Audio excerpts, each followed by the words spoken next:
Hi everyone, मैं हूं आप सभी का अपना प्रशांत भैया। और ये जो प्रॉब्लम है ना आंसर राइटिंग की, बहुत बड़ी प्रॉब्लम है, क्योंकि मैंने बहुत सारे स्टूडेंट से बात करी और सबकी ये प्रॉब्लम आ रही है कि भैया ये आंसर लिखने का सही तरीका ही नहीं पता चल पाता।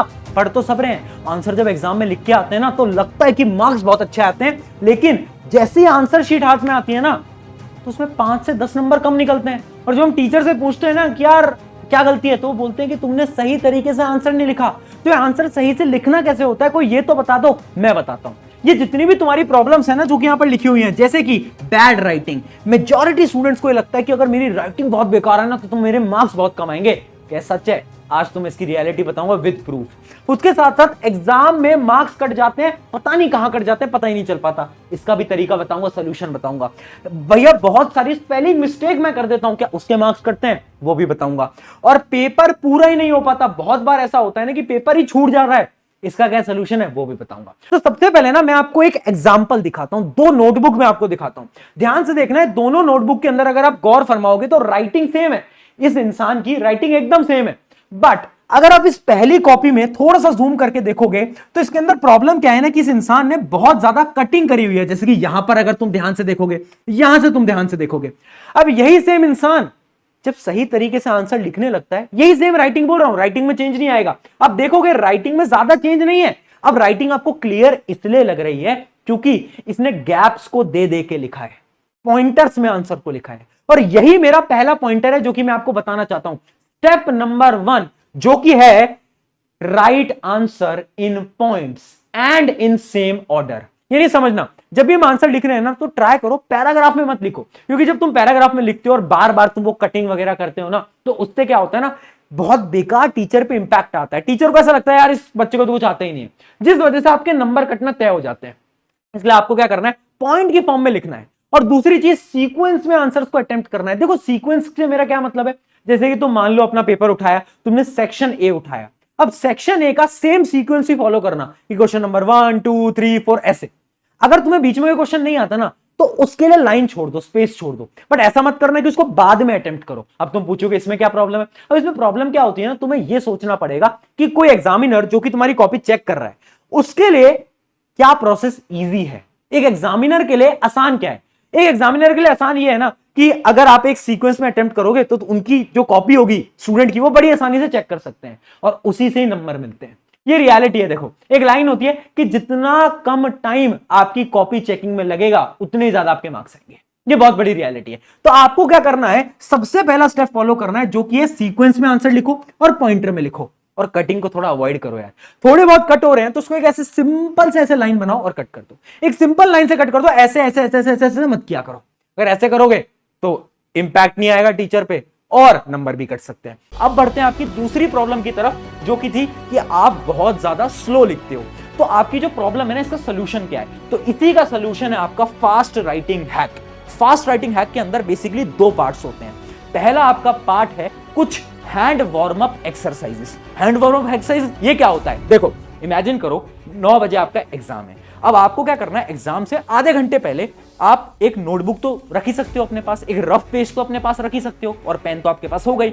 आपको क्या करना है, उस नोटबुक के ऊपर अपने पेन से कुछ एक्सरसाइज करनी है। एक्सरसाइज क्या है, ऐसे लाइंस बनाओ, ऐसे लाइंस बनाओ, ऐसी लाइंस बनाओ, फिर ऐसी लाइंस बनाओ, फिर ऐसी लाइंस बनाओ, है ना, फिर ऐसी ऐसी लाइंस बनाओ, ऐसी ऐसी लाइंस बनाओ। इनसे क्या हो रहा है, इनसे आपका जो हैंड और जो ब्रेन मूवमेंट है ना वो कोऑर्डिनेट हो रहा है। और जब आप आंसर लिखने जाओगे ना तो जो आपकी प्रॉब्लम है ना कि आप बहुत धीरे धीरे धीरे धीरे लिखते हो, वो प्रॉब्लम खत्म हो सकती है। तो ये तो होता है हैंड वार्म अप एक्सरसाइजेस। इसके अलावा एक स्टेप आपको और करना है जो कि है एयर राइटिंग। देखो अगर आप स्लो लिखते हो ना तो उसका एक सिंपल सोल्यूशन है कि आप ना डेली राइटिंग की प्रैक्टिस करो। कैसे, आपको हवा के अंदर राइटिंग की प्रैक्टिस करनी है। यानी इमेजिन करो आप कहीं पर भी ट्रैवल कर रहे हो, आप अपने दोस्त के साथ पीछे स्कूटी के ऊपर बैठे हो, बट आपको क्या इमेजिन करना है ना, आपको इमेजिन करना है कि आपके हाथ में पेन है और सामने एक किताब है, और आप उस किताब पे फटाफट से एक बार अपना नाम लिखने की कोशिश करो। एक बार आप अभी भी कर सकते हो, जो भी आपका नाम है एक बार वो फटाफट से लिखने की कोशिश करो। इससे क्या होगा, आपका जो हाथ है, जो आपकी कलाई है वो मूव करती रहेगी, और जितना ये मूव कर रही है ना उतना ज्यादा आपकी राइटिंग स्पीड ऑटोमेटिकली इंक्रीज होती रहेगी। तो राइटिंग स्पीड अगर इंक्रीज करनी है, दो सिंपल स्टेप्स हैं, एक तो है वार्म अप एक्सरसाइजेस, दूसरा है एयर राइटिंग। कभी कभार एयर राइटिंग करने की ट्राई करा करो, उससे आपकी राइटिंग स्पीड ऑटोमेटिकली इंक्रीज हो जाएगी। अगर ये ट्राई करा तो जो प्रॉब्लम है ना कि पेपर छूट जाता है, कभी नहीं छूटने वाला। इसके बाद ट्राई करके देखना। अब आते हैं स्टेप नंबर 3 की तरफ। स्टेप नंबर 3 है कि एग्जाम को करना कैसे, अटेम्प्ट कैसे करना है वो बताओ। अब देखो एग्जाम अटेम्प्ट करना बड़ा इंपॉर्टेंट होता है और वो भी कुछ कुछ पॉइंटर्स में मैं आपको बताने वाला हूं। जैसे आपका जो एग्जाम है उसमें अलग अलग क्वेश्चन आते होंगे, कुछ आते होंगे 1 marker, 2 marker, 3 marker, 4 marker, 5 marker, यही आते हैं मेनली एग्जाम्स के अंदर। तो हमें क्या करना है, मान लो 1 मार्कर है तो 1 मार्कर ना 2 टाइप के होते हैं, या तो एमसीक्यू होंगे, अगर एमसीक्यू है तो कुछ करने की जरूरत ही नहीं है, बस ऑप्शन लिखा, ऑप्शन ए, आंसर खत्म हो गया। लेकिन कुछ कुछ स्कूल्स के अंदर क्या होता है, कुछ कुछ अलग अलग प्लेटफॉर्म्स पे क्या होता है कि आपको 1 लाइन के आंसर लिखने रहते हैं। तो जब भी आप एक लाइन का आंसर लिख रहे हो ना तो ट्राई करो उसमें आप ग्रामेटिकल एरर ना करो, क्योंकि अगर आपने वहां पर ग्रामेटिकल एरर कर दिया ना तो प्रॉब्लम क्या आएगी ना कि वो नोटिसेबल है, दिख जाएगा टीचर को, वहीं पे दिख जाएगा और वहीं पर ही वो आपके आंसर को ऐसे रॉन्ग कर देंगे, कट लगा देंगे। तो 1 मार्कर के लिए ये टेक्निक फॉलो करो। अगर आप 2 मार्कर के लिए लिख रहे हो आंसर को तो हमेशा याद रखना कि आंसर तुम या तो पॉइंट्स में लिखो, 2 पॉइंटर लिख दो, 2 पॉइंटर लिख दो, बस काम खत्म हो जाएगा, 2 पॉइंटर लिख दिए। या फिर अगर पैराग्राफ में लिख रहे हो तो 3 से 4 लाइन लिखना और ट्राई करना यहां पर भी आप ज्यादा ग्रामेटिकल एरर ना करो, क्योंकि यहां पर भी टीचर आइडेंटिफाई कर सकते हैं और मार्क्स काट सकते हैं। अब बात करते हैं अगले किस पॉइंट की तरफ, 3rd और 4 मार्कर पॉइंट की तरफ। अगर 3 या 4 मार्कर क्वेश्चन है ना तो 99% ट्राई करना तुम की पॉइंट्स में ही लिखो, क्योंकि यहां पर आंसर पैराग्राफ में लिखोगे तो मजा नहीं आ पाएगा। पॉइंट्स में लिखो, 3 से 4 पॉइंट तुम्हें लिख के आने हैं। उसके साथ साथ अगर डायग्राम वगैरह पूछा गया है पेपर के अंदर, अगर नहीं भी पूछा गया है, उससे मिलता जुलता तुम्हें कोई डायग्राम याद है तो वहां पर तुम बनाकर आओ। उससे क्या होता है कि इंपैक्ट जाता है टीचर की तरफ कि नहीं यार ये तो पढ़ के आया, तो पढ़ के आई है, ठीक है। तो ये डायग्राम बनाना, 3-4 पॉइंट लिखना। अगला 5 मार्कर, सबसे इंपॉर्टेंट। अभी जो 5 मार्कर है ना ये बहुत बड़े क्वेश्चन होते हैं, इनके लिए पैराग्राफ अवॉइड करो, पॉइंटर्स को 5 से 6 पॉइंटर्स तुम्हें लिख के आने और एग्जांपल्स को भी ऐड करो।